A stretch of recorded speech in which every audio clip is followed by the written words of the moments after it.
Masa intens investigasi, kasus dugaan penyekapan dan kekerasan yang menimpa Yuvita Tri Rezeki memasuki babak baru. Kepolisian daerah Jawa Barat menggelar rekonstruksi perkara untuk mendalami rangkaian kejadian yang diduga melibatkan sejumlah pihak. Dalam rekonstruksi kemarin, penyidik menghadirkan tersangka yang disebut dalam kasus ini, yaitu Taufik Hidayat. Proses rekonstruksi dilakukan guna mencocokkan keterangan saksi, tersangka, serta bukti-bukti yang telah dikumpulkan selama penyidikan berlangsung. Di sisi lain, tim kuasa pendamping dari Hotman 911 menyampaikan bahwa pihaknya tidak dapat hadir langsung dalam proses rekonstruksi tersebut. Lantas apa yang membuat mereka tidak bisa hadir dalam rekonstruksi? Selain perkembangan proses hukum, perhatian publik juga tertuju pada dana donasi yang disebut telah terkumpul sebesar 2,5 miliar untuk membantu penanganan kasus ini. Lantas benarkah hingga saat ini dana tersebut belum diserahkan karena masih menunggu perkembangan proses hukum yang sedang berjalan? Benarkah juga tim Hotman 911 dalam berencana menjenguk Yuvita Tri Rezeki usai kelarnya seluruh proses pemeriksaan? Bagaimana juga dengan proses rekonstruksi yang digelar kemarin? Benarkah juga dihadiri oleh keluarga korban? Pemirsa, bersama Intens Investigasi, kami hadirkan kabar terkini, terpercaya, dan teraktual. Tetapi sebelumnya, jangan lupa untuk like, subscribe, dan juga share channel YouTube ini.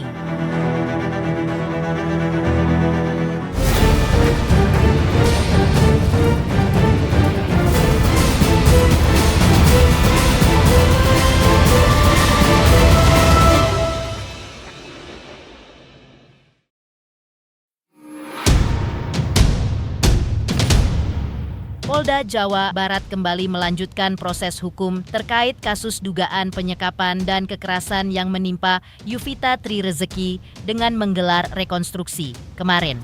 Dalam kegiatan tersebut, tersangka Taufik Hidayat turut dihadirkan untuk memperagakan rangkaian peristiwa yang diduga terjadi dalam kasus tersebut.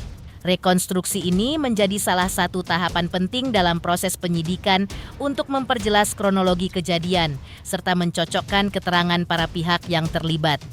Di sisi lain, perhatian publik juga tertuju pada perkembangan pendampingan hukum yang dilakukan oleh tim Hotman 911.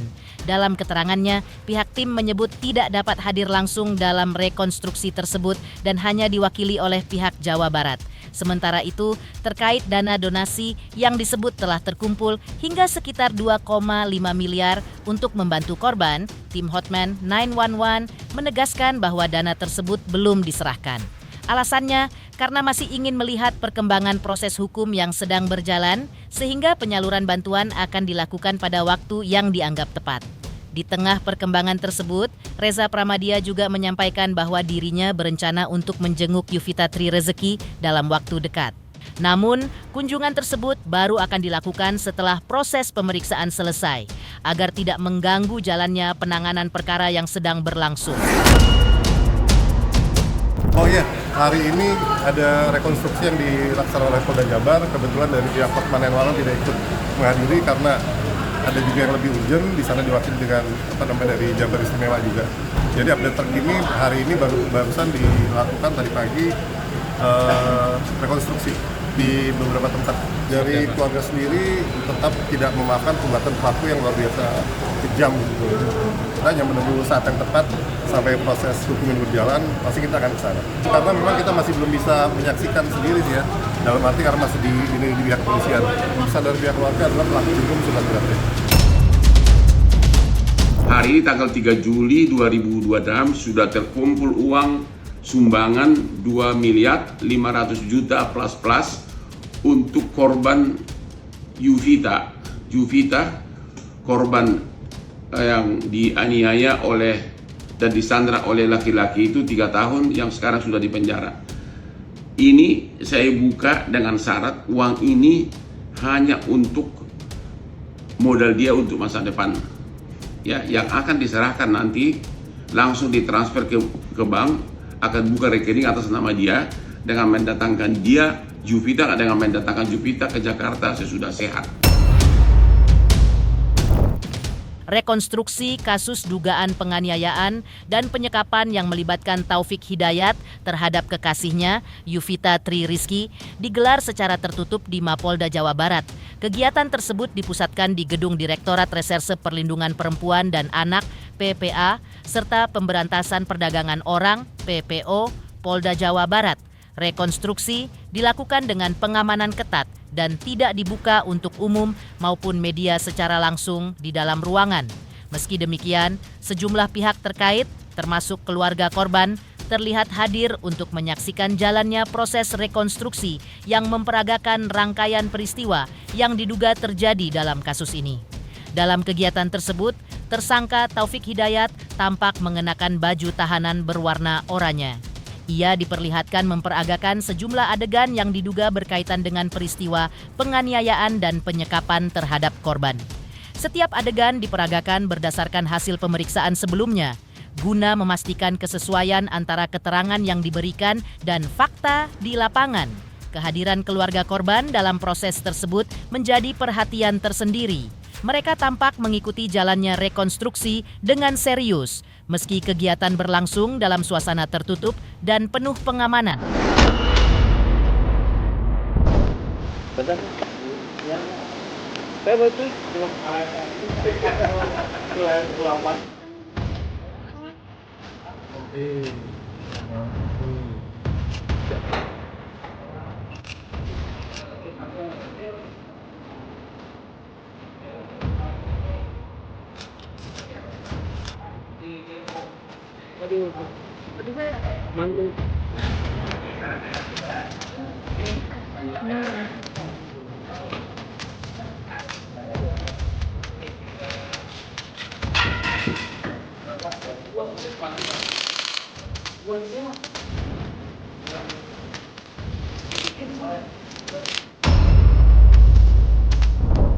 Usai gelar rekonstruksi, pihak kepolisian menyampaikan bahwa dalam rekonstruksi tersebut, Taufik Hidayat secara terbuka mengakui seluruh rangkaian perbuatannya yang terjadi di 6 tempat kejadian perkara atau TKP.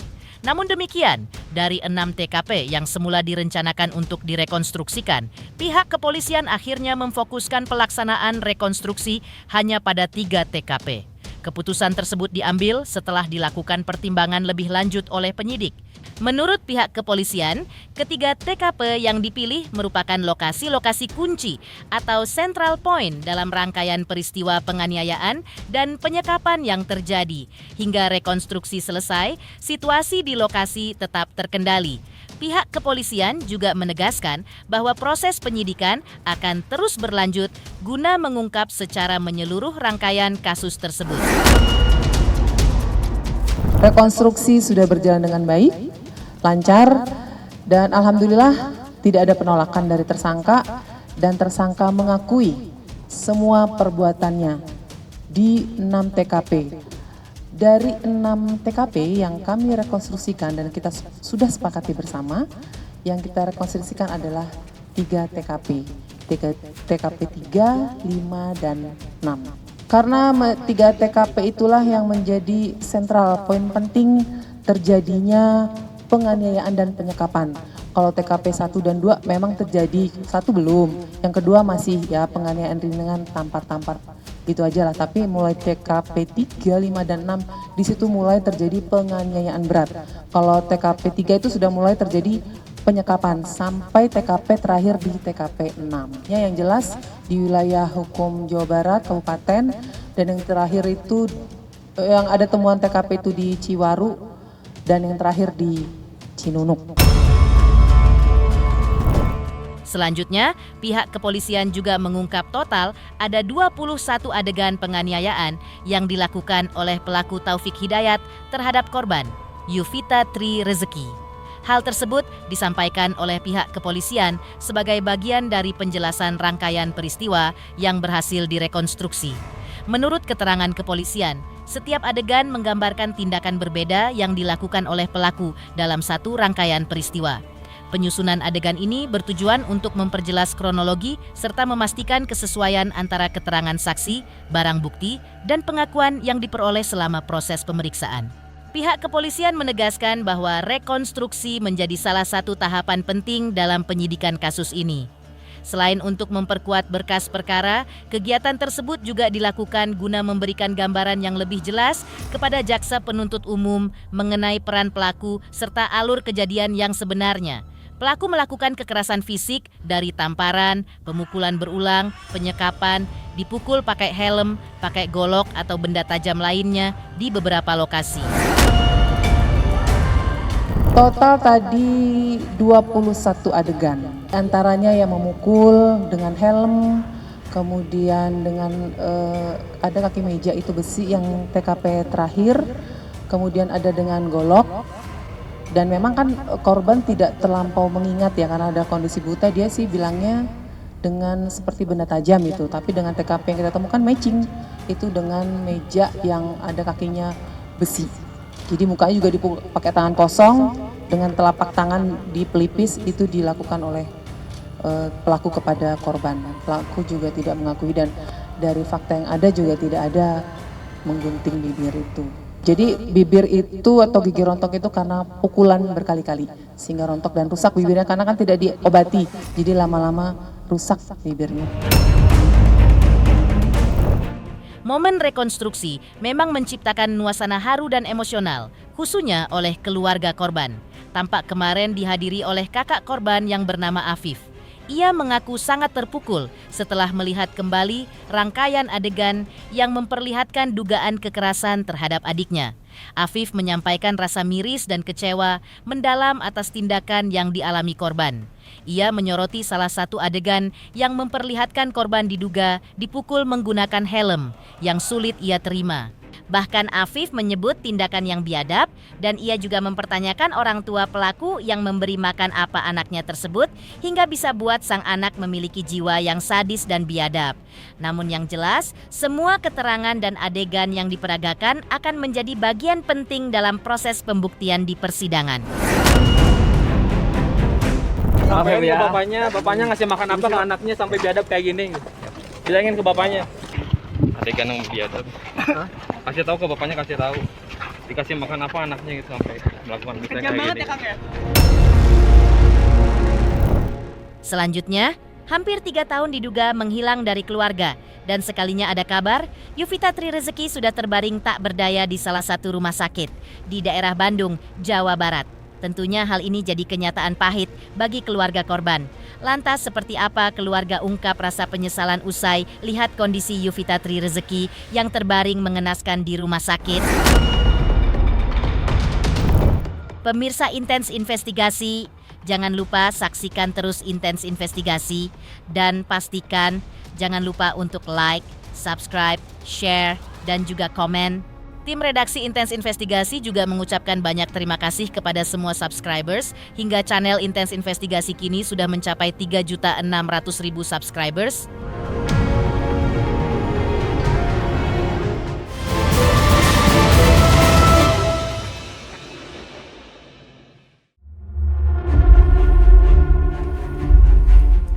Sebelumnya, rasa penyesalan mendalam diungkapkan Afif, kakak dari Yuvita Tri Rezeki.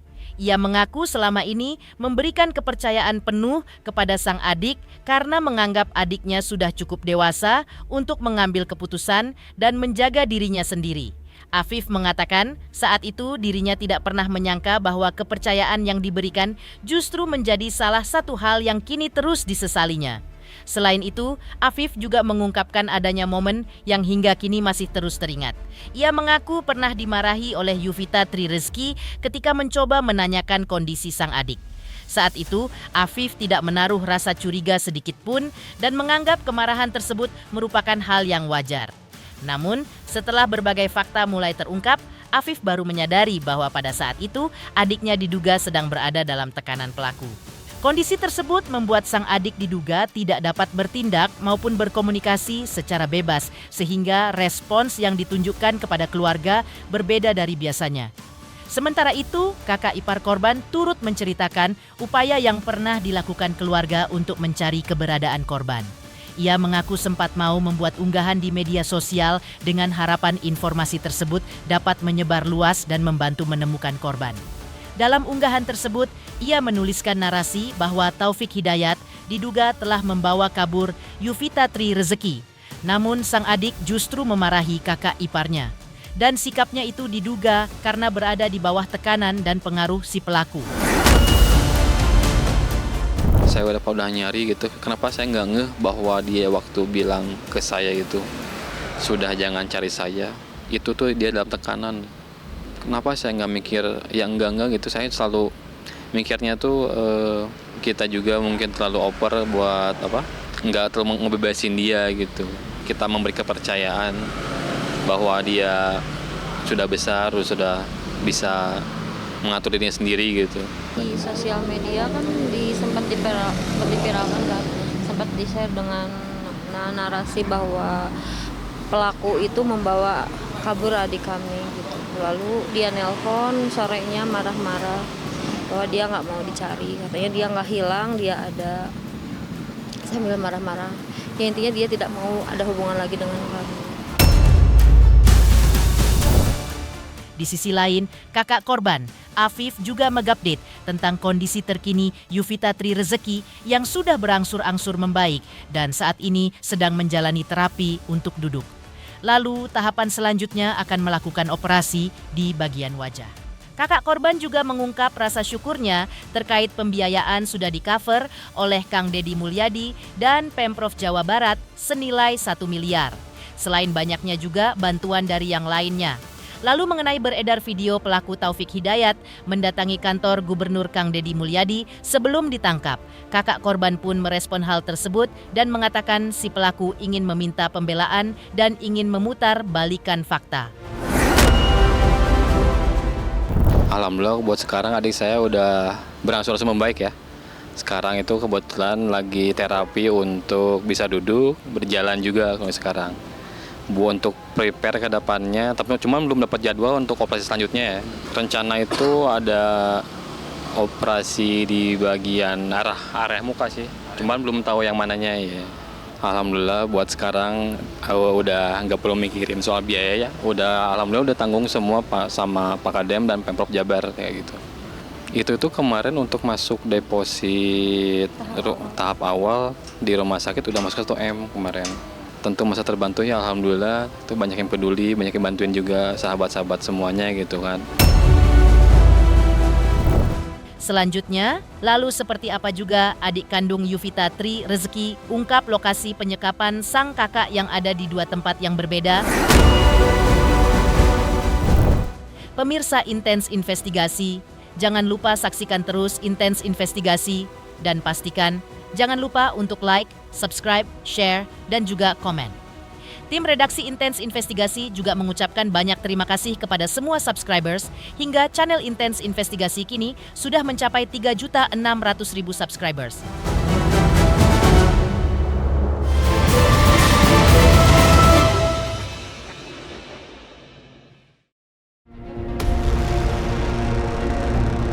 Rasa kecewa masih menyelimuti keluarga Yuvita Tri Rezeki, korban dugaan penyekapan dan kekerasan. Sang adik kandung korban yang bernama Syahrul mengungkapkan belakangan ini publik dibuat iba ketika melihat kondisi fisik Yuvita Tri Rezeki. Namun kini, meski kondisinya dikabarkan berangsur membaik, luka batin dan rasa kecewa yang ditinggalkan oleh peristiwa pilu tersebut masih terasa kuat di tengah keluarganya. Namun perlahan kondisi mulai membaik. Dan Syahrul mengaku bersyukur karena sang kakak kini menunjukkan perkembangan positif dan kondisinya jauh lebih baik jika dibandingkan saat pertama kali berhasil diselamatkan. Namun di balik rasa syukur tersebut, tersimpan kerinduan mendalam terhadap sosok kakak yang selama ini menjadi bagian penting dalam kehidupannya. Syahrul juga mengaku sangat merindukan momen-momen kebersamaan yang dulu terasa begitu sederhana, namun kini menjadi sangat berharga setelah semua ujian berat yang terjadi. Ia juga ungkap fakta terbaru bahwa lokasi penyekapan sang kakak yang ada di 2 tempat. Maka seperti inilah curahan hati dan penjelasan dari Syahrul. Kalau interaksi sejauh ini masih bisa ya, interaksi ngobrol masih biasa. Perkembangan teteh juga udah alhamdulillah membaik gitu. Percakapan kemarin sih kangennya kita sih ngumpul-ngumpul bareng gitu ya, makan-makan bareng di sini di tengah rumah gitu. Kangennya segitu sih. Lokasi penyekapannya kalau setahu saya sih di yang pinggir Gereja Cinuk itu satu. Terus kemarin lihat lagi di daerah Ujung Barung Ciwaru namanya itu. Pemirsa, Intens Investigasi. Jangan lupa saksikan terus Intens Investigasi. Dan pastikan jangan lupa untuk like, subscribe, share, dan juga komen. Tim redaksi Intens Investigasi juga mengucapkan banyak terima kasih kepada semua subscribers hingga channel Intens Investigasi kini menuju 4 juta subscribers.